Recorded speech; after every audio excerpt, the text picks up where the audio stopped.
নমস্কার বন্ধুরা, শুভ সন্ধ্যা সবাইকে। কেমন আছেন সবাই? আমি ভালো আছি। আপনাদের কাছে চলে আসলাম আজকে খুব কষ্টের একটা কথা বলার জন্য। সেটা হলো, গত বছর ঠিক এই দিনে এই রকম সময়টায় আমার একটা বড় ধরনের অপারেশন হয়েছে। যে অপারেশনটা আমি তখন জীবন মৃত্যুর সাথে লড়ছিলাম। 6 ব্যাগ ব্লাড লাগছে, মানে একদিনের ভিতরে। পরে আবার 1 ব্যাগ লাগছে, পরে আবার 2-3 দিন পরে। যাই হোক, তারপরে বেঁচে আছি। যাদের আশীর্বাদ এবং যাদের অনেক অনেক দোয়া করছেন, অনেকে আমার জন্য, অনেক সবাই যে শুনছে সেই আমার জন্য দোয়া করছে এবং আশীর্বাদ রাখছে। বিদায় আজও আপনাদের মাঝে আমি সুস্থভাবে বেঁচে আছি এবং সুন্দরভাবে জীবনযাত্রা চালিয়ে যাচ্ছি।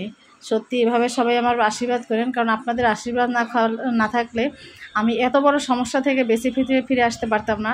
জীবনে দুইবার মৃত্যুর মুখে গিয়েছি, আবার ফিরে আসছি। মনে হয় মানুষ বলে না, মানুষের প্রাণ হলো কই মাছের প্রাণ, মেয়েদের তো কই মাছের প্রাণ, না হলে কী করে বাঁচে।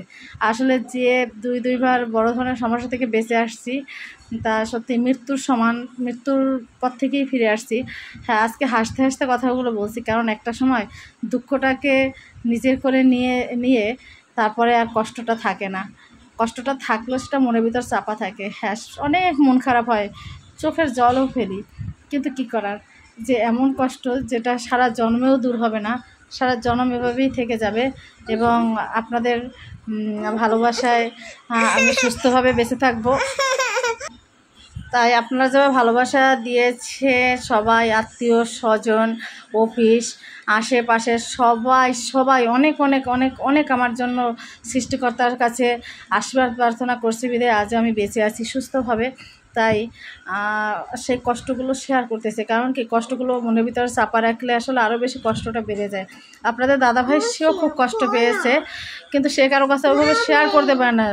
আসলে ছেলে মানুষটা সবার কাছে শেয়ার করতে পারে না। কিন্তু জীবনের এই কষ্টটা আমাদের দুজনের কোনোদিনই যাবে না, সারা জনম থাকবে, সারা জনম, যেটা আসলে কাউকে বোঝাতে পারতেছি না, হাসি মুখে বলতেছি, কিন্তু সেই কষ্টটা আসলে এতটাই কষ্ট যে সারা জনম থেকে যাবে। কাউকে বোঝাতেও পারবো না, কিছু না, শুধু মনের ভিতরে এই কষ্টটা থেকে যাবে।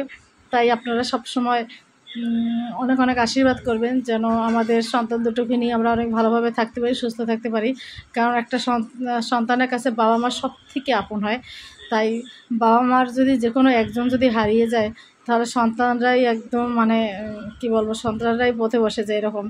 তাই আমার সন্তানদের জন্য যেন আমরা দুজনে ভালো থাকি, সুস্থ থাকি, ওদেরকে নিয়ে যেন অনেক ভালো থাকি, আমাদের সবাই সেই প্রে করবেন।